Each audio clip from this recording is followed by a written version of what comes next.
사실 거절을 잘하는 방법은요, 그냥 하기 싫어요, 뭐 이거 안 돼요, 어찌요, 이런 아무리 많은 얘기를 해봤자 다 변명밖에 안 되거든. 그게 아니라 우리는 좀 더 공격적으로 입장을 딱 바꾸는 거예요. 네, 반갑습니다. 일잘록의 일타 강사 태산영입니다. 제가 최근에 여러분들과 의사소통과 관련된 주제로 굉장히 대화를 많이 나눴던 것 같아요. 그 중에서도 오늘은 거절하는 방법에 대해서 한번 알아보려고 합니다. 우리가 일을 하다 보면은 거절을 할 수밖에 없습니다. 요청이 엄청나게 많이 들어오죠. 뭐 일 좀 하려고 그러면 이거 해달라, 저거 해달라, 이거 하라 그러놓고 이거 하다 보면은 또 그거 왜 하고 있냐, 저거 해라 그러고 요청이 너무나도 많아. 그 많은 요청을 뭐 해주면 좋겠지만 나도 시간이 없고 나도 퇴근해야 되고 지가 해야 될 일을 나한테 시키는 것 같으니까 거절이라는 걸 해야 된단 말이에요. 사실은 정확히 말하면 거절은 거절하는 게 좋습니다. 거절을 하고 싶어 마음은 알겠지만 거절을 거절하는 게 가장 좋다. 근데 이제 그렇게 되면 내 워라밸은 어떻게 되며 내 삶은 어떻게 되는 거야? 이런 부분들 때문에 우리는 어쩔 수 없이 거절이라는 거를 해야 돼요. 근데 사람이라는 게 그렇잖아. 이 회사에서 일이라는 게 결국 인간관계인데 인간관계에서 맨날 거절하는 사람은 누가 일을 하고 싶겠어요. 그러니까 거절을 좀 세련되게 할 필요가 있어. 그리고 거절이라는 것을 인간관계를 해치지 않으면서 같이 일하는 사람들에게도 뭔가 동기부여가 될 수 있는 이런 관점을 할 필요가 있다는 거죠. 오늘 강의를 통해서 회사에서 거절할 수 있는 좋은 방법을 여러분께 소개하도록 하겠습니다. 사실 거절을 잘하는 방법은요, 그냥 하기 싫어요, 뭐 이거 안 돼요, 어찌요, 이런 아무리 많은 얘기를 해봤자 다 변명밖에 안 되거든. 그게 아니라 우리는 좀 더 공격적으로 입장을 딱 바꾸는 거예요. 그래서 어떻게 하냐면 거절을 하기 위한 질문을 찾아냅니다. 그러니까 정확히 말하면 거절하는 건 아니야, 거절하는 건 아니지만 질문을 통해서 거절하는 거죠. 그래서 상대방이 그런가? 이 사람한테 부탁하면 안 되겠네? 이런 생각이 들게 만드는 게 가장 좋은 거절의 방법이라고 말씀드리고 싶어요. 질문을 통해서 하는 게 가장 좋은데 사실 이 질문을 찾는 게 쉽지가 않아요. 자, 그래서 조금 더 연차별로 여러분들이 거절을 꼭 하기로 마음을 먹었다면, 거절을 무조건 하기로 마음을 먹었는데 어떤 질문을 써야 될 거냐에 대해서 한번 좀 더 쉽게 정리해보고 실제 질문의 케이스까지 소개해보도록 하겠습니다. 자, 그럼 연차별로 거절을 어떻게 바라봐야 될지 한번 생각해보도록 할게요. 자, 일단 3년차 미만으로 볼까요? 보통 주니어라고 하죠. 그리고 3에서 7년차, 그리고 8년차 이상, 이렇게 크게 그냥 쉽게 세 부류를 나눠보도록 하겠습니다. 이 세 부류를 나눴을 때 1년차 미만은 거절을 해도 될까요, 안 될까요? 물론 거절해야지, 거절해야 되는데 일반적으로는 거절 여부라고 했을 때 하지 마세요. 여기서는 거절하면 별로 안 좋아. 왜냐면 이 단계에서 의사소통에서 가장 중요한 게 뭐냐, 사실 3년 미만 주니어 레벨에서는요 수용력이 참 중요합니다. 근데 가장 일을 잘 모르겠기도 하겠고 어떻게 해야 되는지 감도 안 오는 게 3년차기도 해요. 그러다 보니까 질문을 많이 해야겠죠. 질문을 많이 하는 건 괜찮은데 상사 또는 선배가 뭐 시켰어. 근데 질문도 안 하고 그냥 못하겠는데요? 그걸요? 제가요? 왜요? 막 이렇게 질문하다 보면 당연히 지가 해야 될 걸 안 한다고 생각한단 말이에요. 그리고 팀장과 상사 입장에서는 그걸 미주 알고 또 설명하기가 귀찮을 수도 있고 이미 설명했는데 또 해야 된다고 느껴질 수도 있어요. 그래서 가급적이면 안 하는 게 좋습니다만 나는 지금 내 할 일도 지금 못 끝내고 미쳐버리겠는데 계속해서 요청을 한단 말이에요. 그때 우리가 거절하는 방법이 있습니다. 수용력을 유지하면서도 거절하는 포인트는 시간과 데드라인이에요. 시간이라는 개념을 가지고 내가 이 일을 일단은 무조건 알겠습니다 이렇게 하는 게 좋아. 그럼에도 불구하고 이런 질문 내용을 한번 활용해 보는 거예요. 자, 첫 번째는 리마인드를 시키는 겁니다. 어제 나한테 일 시켰고 내가 지금 이거 쇠가 빠지게 하고 있는데 알겠습니다, 해볼게요, 요 태세 전환을 해야 돼. 그러니까 중요한 건 뭐냐면 질문이라는 걸 통해서 리마인드를 시키는 거예요. 나에게 업무 요청하는 사람들은 대부분 나보다 상급자일 거란 말이죠. 그러니까 그분들에게 당신이 시킨 일이 있고 아직 그게 잘 못 끝났다는 것을 리마인드 시키는 정도의 질문입니다. 사실 질문이라기보다는 현상에 대해서 정확하게 설명하는 것, 이것만으로도 정말 크리티컬한 문제가 생기는 건 막을 수 있어요. 3년차 미만은 아직 숙련도가 아주 높다고 볼 수 없기 때문에 내가 생각처럼 일이 안 될 수도 있고 하다 보면은 생각지도 못한 문제들이 생길 수도 있어. 이런 내용들을 충분히 해결하고 조율하는 데 시간이 필요하단 말이죠. 그래서 다시 한번 당신이 나에게 이 일을 시켰다는 사실을 리마인드 함으로써 거절을 할 수가 있겠습니다. 자, 두 번째는 조율을 요청하는 거예요. 특별히 시간에 대한 거. 이것도 전제는 이거야. 알겠습니다, 내가 할게요 라는 거예요. 전제는 내가 할 건데 이게 내가 지금 업무량이 너무 많고 내가 이걸 확실하게 해결을 못하고 있어가지고 이거를 조율할 수 있는 시간을 부탁드려도 될까요? 이렇게 질문하는 거예요. 정확히 말하면 거절은 아니고 수용이에요. 수용이지만 내가 어려움을 느끼고 있다는 건 정보를 전달하는 거죠. 그리고 이게 사실 이게 아무리 수용을 해도 이게 수용이 되냐고. 근데 저는 태도적으로 얘기를 하는 거예요. 일단 수용을 하고 그냥 뻑을 내. 그게 훨씬 나아. 거절을 계속 하잖아요. 한두 번을 할 수 있어. 그리고 뭐 일하다 보면 좀 그렇잖아요.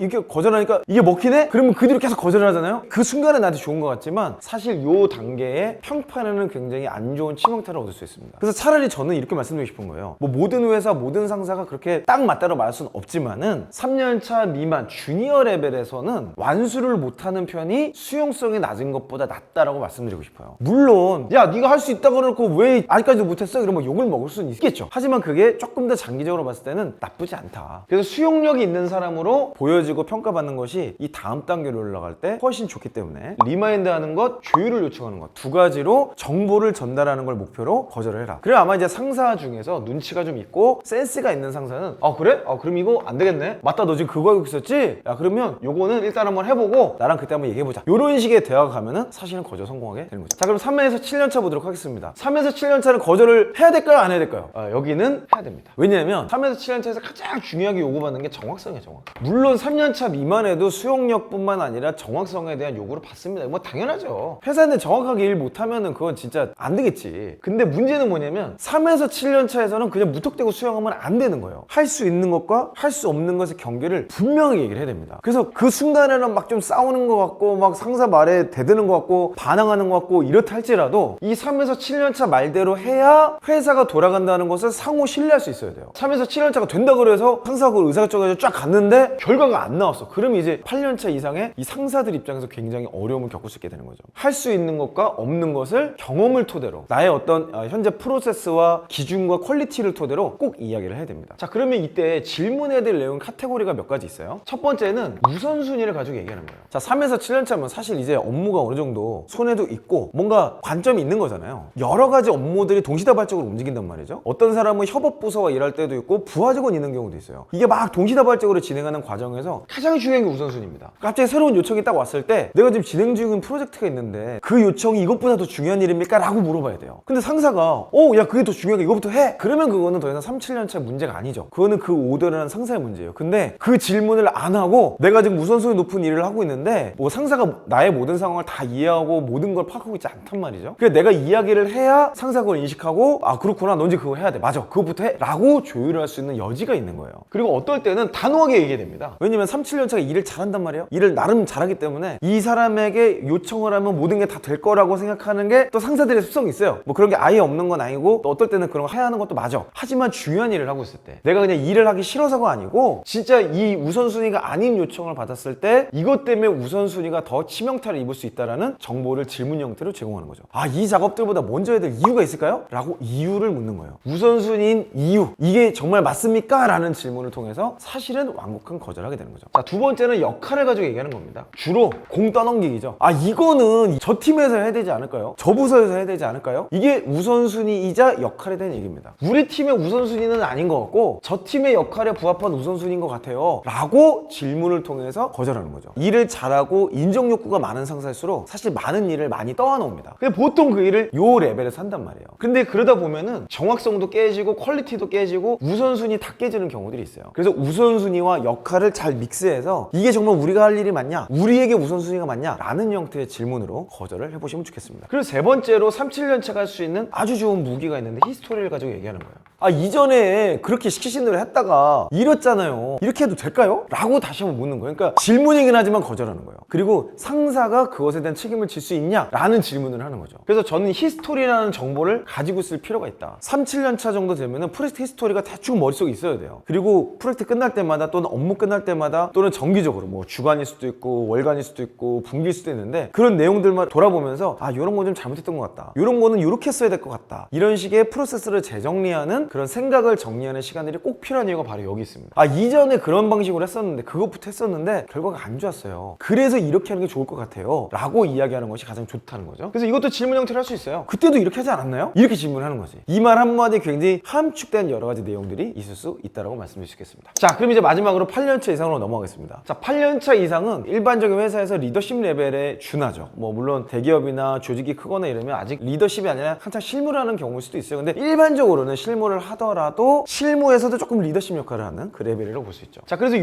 레벨에서는 거절하는 게 좋을까요? 안 좋을까요? 일반적으로 리더의 위치, 중간 관리자 위치 올라가신 경우를 말하는 겁니다. 그냥 8년차 이상이더라도 실무진이라면 여기에 이제 준용이 될 것 같고요. 8년차 이상의 어느 정도 리더십 위치에 올라가신 분들이라면 사실은 거절을 주의하실 필요가 있습니다. 뭐 X까지는 아니고 RSMO 정도가 되겠네요. 왜냐하면 거절이라는 것 자체가 안 된다는 걸 얘기하는 거거든요. 그러니까 그거는 이분들한테는 해당되는 게 맞아요. 실무기 때문에. 근데 8년차 이상은 사실 조율을 하고 우선순위를 결정할 수 있는 사람들이란 말이에요. 그래서 이때 이분들에게 요구되는 건 뭐냐면 전략을 개발해내는 겁니다. 이게 무슨 말이냐면 아이디어를 내려는 거예요. 아이디어를 내달라. 그러니까 어떤 요청을 했어요. 더 차상급자 대표님이라든지 본부장님이나 이거 빨리 좀 해결해줘봐, 이거 좀 어떻게 좀 안 되겠어? 라고 하면 사실 아이디어를 좀 개발해서 할 수 있는 걸 한번 좀 찾아보면 안 될까? 그거 좀 제발 좀 해결해줘 라는 요청이 보통은 8년차 이상에게 요구를 받는 거예요. 그러니까 3, 7년차 정도는 업무에 있어서도 정해진 일을 정해진 퀄리티로 정해진 시간 내에 잘하기를 요구하는 거고, 8년차 이상부터는 그 내용을 좀 바꿔달라는 거죠. 문제를 해결해주고 새로운 방식으로 도전하고 복잡한 문제들을 조율을 해서 풀어내달라 이러는 거죠. 그래서 저는 거절을 가급적이면 안 하길 추천드립니다. 이때 이 레벨에선 거절을 하는 게 아니라 한번 방법을 찾아보겠습니다. 이렇게 하면 될 것 같은데요? 이렇게는 할 수 있을 것 같아요 라고 일단 서두르 던질 필요가 있어요. 근데 그럼에도 불구하고 거절을 해야 될 상황이 당연히 있겠죠? 그때는 우리가 생각해야 될 꼭지점이 몇 개 있습니다. 첫 번째는 방향성이에요. 방향성. 그 일을 내가 하기 싫거나 못하겠어서라기보다는 방향성 혹은 의도에 맞는지를 점검하는 거죠. 이게 의도에 맞나요? 우리 회사의 목적과 맞나요? 이런 식의 질문을 하는 거죠. 보통은 내가 거절해야 될 대상이 상사이기 때문에 좀 어렵잖아요. 그러니까 상사들도 여기까지 깊이 고민 안 하고 오더를 하는 경우들이 있어요. 근데 8년차 이상은 이제는 전략과 방향성과 아이디어를 얘기해야 될 레벨이기 때문에 방향성, 즉 의도에 대한 일치도를 점검해 볼 필요가 있습니다. 자, 두 번째는 고객 상황입니다. 고객 혹은 시장 혹은 경쟁사 상황이죠. 어떤 요청이 왔을 때 거절하는 방법이 그냥 탁 칼같이 자르고 뭐 썰듯이 써는 게 아니라 제가 고객조사 한번 해보고 말씀드려도 될까요? 라고 질문하는 거예요. 이거는 어떻게 보면 좀 시간을 버는 행위죠. 그러니까 거절한다는 거가 그 일 자체를 안 하겠다라기보다는 검토해 보겠습니다라는 중립적인 메시지가 들어가는 거예요. 그리고 나서 내가 실제로 이걸 분석을 해봤더니 이거는 요청이 좀 안 맞다, 우선순위가 아닌 것 같다 라는 결론을 당연히 낼 수도 있겠죠. 자, 세 번째는 가장 높은 차원의 거절 방식입니다. 제안을 하는 거예요. 그 요청 주신 것보다는 이렇게 하는 게 더 낫지 않을까요? 이렇게 하는 게 더 의미 있을 것 같은데요? 이렇게 하면 훨씬 더 쉽게 좋은 결과물을 낼 수 있을 것 같아요 라고 얘기하는 거죠. 사실은 이 단계가 가장 좋습니다. 8년차 이상은 이 정도의 제안을 해줘야 돼요. 그 아이디어 진짜 좋고 그렇게 일하는 거 진짜 의미 있는 것 같은데 이렇게 하는 게 더 좋지 않을까요? 이렇게 보면 좀 의미 있고 쉽게 갈 수 있을 것 같은데요? 여기부터는 해볼 수 있을 것 같은데요? 이런 식의 결론으로 마무리를 할 수 있다는 거죠. 그래서 거절이라는 것이 요청을 1대1로 그냥 딱 자른다기보다는 방향을 조금 튼다든지 내가 할 수 있는 선으로 좁힌다든지 아니면 관점을 다른 영역으로 옮기는 것이 이런 질문들을 통해서 우리가 할 수 있는 거절의 내용이라고 정리를 좀 하고 싶습니다. 자, 거절에 대해서 오늘 이 모양 저 모양 좀 알아봤는데요. 사실 거절이 참 어렵습니다. 인간관계이기 때문에 그래요. 나를 거절하는 사람으로 이미지 메이킹 할까봐, 그리고 나도 거절받아봤을 때 그 기분이 상실감이 좀 있잖아요. 그런 것들 때문에 거절이 굉장히 어렵고, 또 회사에서 거절을 잘 못하면 그냥 뭐 호구 잡히는 것 같고 나만 이거 뭐 일 다 하는 것 같고 이런 심리적인 어려움도 빠질 수밖에 없는 거죠. 자, 이런 맥락에서 질문을 통해서 조금 더 수준 있는 차원의 의사소통을 도전하고 내가 집중해서 하고자 하는 과제에 몰입할 수 있는 시간을 확보하는 것은 너무나도 중요한 의사소통 노하우라고 생각이 듭니다. 네, 오늘은 거절하기에 대해서 알아봤는데요. 앞으로도 여러분들이 회사 생활할 때 의사소통에 대한 어려움을 댓글로 남겨주세요. 여러분이 많이 남겨주신 내용들을 한 땀 한 땀 분석해서 여러분이 써먹을 수 있는, 여러분에게 의미가 될 만한 인사이트 있는 강의를 만들어서 업로드 해드리도록 하겠습니다. 여러분 화이팅 하시고요. 저는 앞으로도 여러분의 멋진 커리어를 위해서 함께 하도록 하겠습니다. 이상 이영이었습니다.